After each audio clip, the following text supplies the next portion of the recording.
Welcome to আর একটা case যেখানে আমার ডিজিটালাইজেশন করা আছে। আচ্ছা, এই যে ব্যাপারটা, ইনি একজন 62 বছরের মানুষ। ইনি রিটায়ার্ড রেলওয়ে অফিসার। কেমন কি পেলো মনে হলো, ভূমিকম্প হলো, যাই হোক। আচ্ছা, এনার যেটা প্রেজেন্ট কমপ্লেন সেটা হচ্ছে নামনেস লোয়ার লিম্বে। আচ্ছা, লোয়ার লিম্ব আপার লিম্ব দুটোতেই হাতটা এবং পাটা হঠাৎ করে অসাড় হয়ে যায়। ঠিক আছে, এনার কিন্তু হঠাৎ করে অসাড় হয়, অনেকের কি হয় আস্তে আস্তে অসাড় হয়। ঠিক আছে, এনার হঠাৎ করে উনি সকালবেলা ঘুম থেকে উঠে দেখেন বা রাত্রিবেলা ঘুমের মধ্যে দেখেন হঠাৎ করে কোনো সাড় পাচ্ছেন না। খুব সাংঘাতিক ব্যাপার। আচ্ছা, এবং মনে হয় ধরো পায়ের মধ্যে কিছু একটা চলছে। আচ্ছা, উনি যখন খাচ্ছেন, ধরো খেতে তুলছেন তো হঠাৎ করে দেখছেন হাতে কোনো সেন্স নেই, লিখছেন হঠাৎ করে আর লিখতে পারছেন না।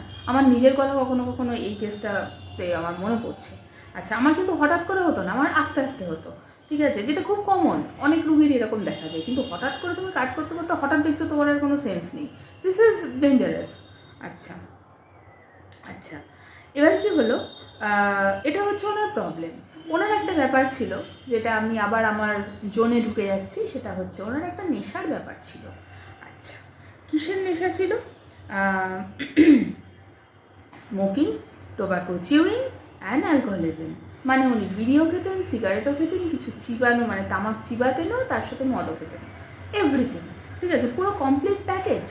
আচ্ছা, ওনার পাস্ট হিস্ট্রিতে একটা বাইক অ্যাক্সিডেন্ট ছিল, সেখানে ওনার ফিমারে ফ্র্যাকচার হয়েছিল। ফিমারে ফ্র্যাকচার কিন্তু কঠিন ব্যাপার। আচ্ছা, 10-12 বছর আগে সার্জারি হয়েছিল, ওনার ভার্টেক্সে লেগেছিল, কোভিড ভ্যাকসিনেশন আছে। এই হচ্ছে ওনার পাস্ট হিস্ট্রি।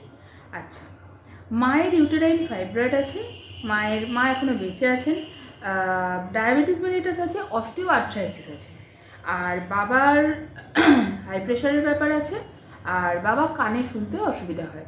ওনারা কিন্তু দুজনেই বেঁচে আছেন। আচ্ছা, অ্যাডিকশানটা তো বললাম। ডিজায়ার হচ্ছে মাটন বিরিয়ানি। ঠিক আছে, আমি একদম ফুললি জাজমেন্টাল হয়ে, পাড়ার কাকিমা হয়ে আমি বলেছিলাম এই বয়সেও মাটন বিরিয়ানি খান। আর এটা আমি যেই বলেছিলাম তড়াক করে বকুনি খেয়েছিলাম, তোর লেখার কাজ তুই লেখ। আচ্ছা, এটা আমাকে স্যার বললেন তক্ষুনি। আচ্ছা, তার সাথে আসলে দেখো ওই বিরিয়ানির ব্যাপারটা আমারই আর ভালো লাগে না। ঠিক আছে, আর সেখানে আসলে ওনারা পুরোনো দিনের লোক তো, ওনারা খাঁটি খেয়েছেন। হ্যাঁ, আচ্ছা যাই হোক, তার সাথে ওয়ার্ম ফুড, গরম গরম খাবার, এগুলো ওনার ভালো লাগে। আচ্ছা, জল তেষ্টাও নর্মাল, স্টুল কিন্তু এমনিতে রেগুলার, কিন্তু ইররেগুলার হয় স্পাইসি ফুড খেলে এবং রাত জাগলে। আচ্ছা, ইউরিনও নর্মাল, তবে একবার পরে উনি বলেছিলেন যে ওনার ইউরিনে একটু সমস্যা হয়, সেটা একটু পরে আমি বলছি। আচ্ছা, একটা পিকিউলারিটি ওনার সাথে, মানে ওনার কেসে যেটা আমি শেয়ার করতে চাই, উনি না সব কথার উত্তর দিচ্ছিলেন না যখন কেস টেকিং করা হয়েছিল। এবং উনি সব কথার উত্তর দিচ্ছেন না, সব ওনার মনেও নেই বলছেন।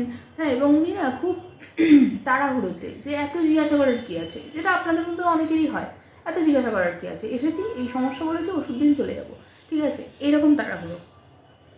আচ্ছা, এবং ওনার আর একটা জিনিস ছিল, যেটাকে আমরা বলি এক্সটার্নাল ইমপ্রেশন উনি নিতে পারেন না। যেমন ধরো জোরে মাইক বাজছে, কেউ এসে তোমার সাথে কথা বলছে, কেউ চিৎকার করছে, এসব উনি নিতে পারেন না। আচ্ছা, বা ধরো খুব কষিয়ে রান্না হচ্ছে, গন্ধ আসছে, উনি নিতে পারেন না। ঠিক আছে, এই জিনিসগুলো, ধরো ঘরে জোরালো আলো জ্বলছে, হ্যালোজেন লাইট জ্বলছে, এসব উনি নিতে পারেন না। আচ্ছা, খুব তাড়াহুড়ো, এই যে ওষুধ দিন চলে যাবো, এটা আমার লেখাও আছে। তার সাথে ওনার নিজের ফটোফোবিয়া। উনি না, অনেকের হয় না, সকালবেলা ঘুম থেকে উঠলাম, একটু জানলাটা খুলে দিলাম, আমাদের যেমন নর্মালি হয়, জানলাটা খুলে দিলাম, একটা সুন্দর আলো আসছে, একটা সুন্দর ব্যাপার, একটা ফ্রেশনেস, উনি ওটা নিতে পারতেন না, নিতে পারেন না। ওনার জানলা খুললে ওনার মনে হয় যে এই রোদ আসছে, আলো আসছে, চোখটা কুটকুট করছে। হ্যাঁ, এই ধরনের বিভিন্ন রকম সমস্যা ওনার হয়, এবং ওনার ইনার ক্যান্থাইতে ড্রাইনেস ছিল। হলো। আচ্ছা,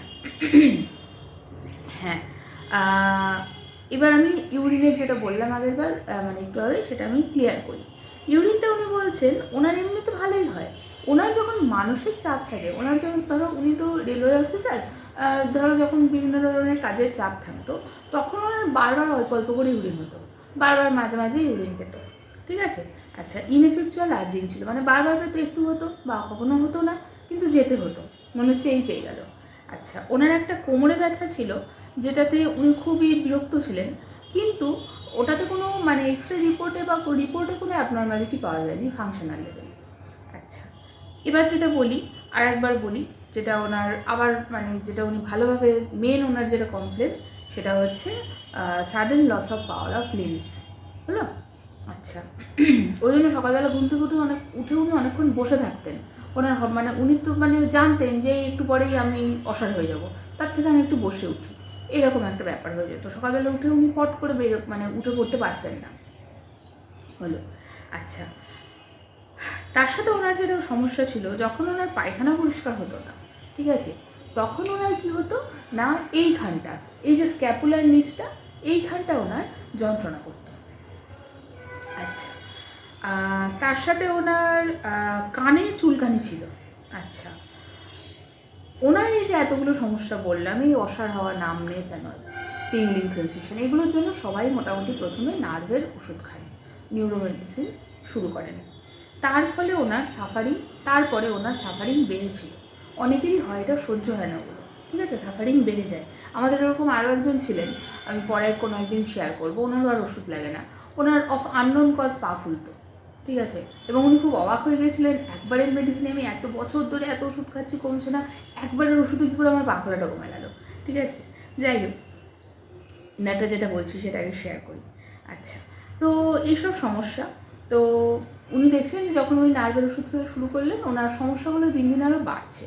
তো উনি তখন বিরক্ত হয়ে সেগুলো খাওয়া বন্ধ করে ওনার চাকরির ওখানে, উনি যে কারণে উনি এসেছিলেন, ওনার চাকরির ওখানে সার্টিফিকেট দরকার ছিল যে ওনার এই নার্ভের সমস্যা আছে, তার জন্য উনি কাজ করতে পুরোপুরি সক্ষম নন, ঠিক আছে। সেই সার্টিফিকেট নিতে উনি স্যারের কাছে এসেছিলেন, এবং স্যার তখন বলেছিলেন আপনার কিচ্ছু লাগবে না, আমি ওষুধ দিচ্ছি, সেরে যাবে। সেই থেকে মানুষটা এই পরিণতি। আচ্ছা, তারপর স্যার ওনাকে ওষুধ দিলেন।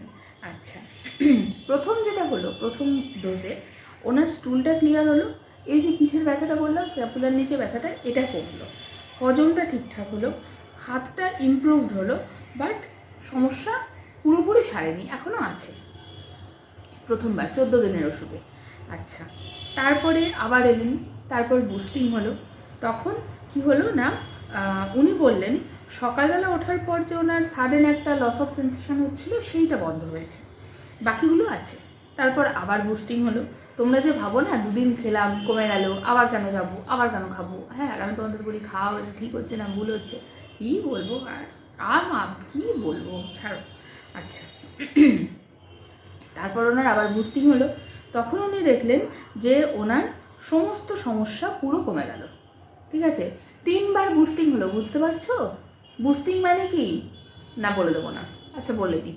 বুস্টিং মানে কি, ধরো আগে 30 শক্তি দেওয়া হয়েছিল, তারপর 200 শক্তি দেওয়া হলো, তারপর 1M, 10M, 50M, CM, MM, এইভাবে বুস্টিং হতে হয়, বুঝেছো? আচ্ছা, দিয়ে কী হলো, তারপর ওনার যখন আবার বুস্টিং হলো, তারপর ওনার 6 মাস কোনো ওষুধ লাগেনি, হলো। আচ্ছা, ওনার এই এতগুলো বুস্টিংয়ের পর যে ডোজে, যে লেভেলে, যে পোটেন্সিতে আসে, তাতে 6 মাস আর ওষুধ লাগেনি। আচ্ছা, পুরো একদম 6 মাস কিছু ছিল না। 6 মাস পর উনি আরেকবার এসেছেন। কেন এসেছেন? ওই সমস্যা ওনার এখনও ফিরে আসেনি। ওনার যেহেতু বংশের ইতিহাসে একটা হাঁটু ব্যথা আছে, সেইটা ওনার একটু দেখা দিয়েছে। তো তখন কি হলো, তখন উনি স্যার আবার সেম মেডিসিন দিলেন, কারণ ওই যে কনস্টিটিউশন দিলে বাবা তোমার সব সারবে, কিন্তু কনস্টিটিউশনটা দিতেই হবে। আচ্ছা, তখন ওনার 1 মাস পরে 50% কিওর হলো। তারপর ওনার আবার বুস্টিং করা হয়েছে, এবং তার সাথে কখনো কোনো অ্যাকিউট রেমেডি লাগলে পাশাপাশি দেওয়া হয়। এবং তার ফলে আরেকটা জিনিস উনি যেটা বলেছেন, যেটা লাস্টে একদম বলেছেন, সেটা হচ্ছে ওনার সকালবেলা উঠে একটা ওয়াটার ব্রাশ হতো, ঠিক আছে, সেই জিনিসটা কিন্তু ওনার 10-12 বছরের ওয়াটার ব্রাশ সেই প্রথম ডোজে বন্ধ হয়েছিল। দিস ইজ সো গুড, ঠিক আছে। তারপরে তার সাথে ওনার এইখানটা ব্যথা করতো, এইখানটা, ঠিক আছে, সেটা কমে গেছিলো, এবং নিউরোলজিক্যাল প্রবলেম আর আসেনি, ঠিক আছে। আর আলটিমেটলি ওনার সার্টিফিকেটটা দিতে লাগেনি, ঠিক আছে। এই হচ্ছে ঘটনা। তো বয়স্ক মানুষ এরকম আরও অনেকেরই অনেক সমস্যা হয়। তো যদি মনে হয় যোগাযোগ করতেই পারো, অনলাইন অফলাইন সব জায়গাতেই আছি। অ্যান্ড ভালো থাকো, সুস্থ থাকো, ভালো ভালো খাবার দাবার খাও, ভালো ভালো মানে হেলদি খাবার দাবার, ঠিকঠাক খাবার দাবার, পুষ্টিকর খাবার দাবার খাও। ঠিক আছে, বাই।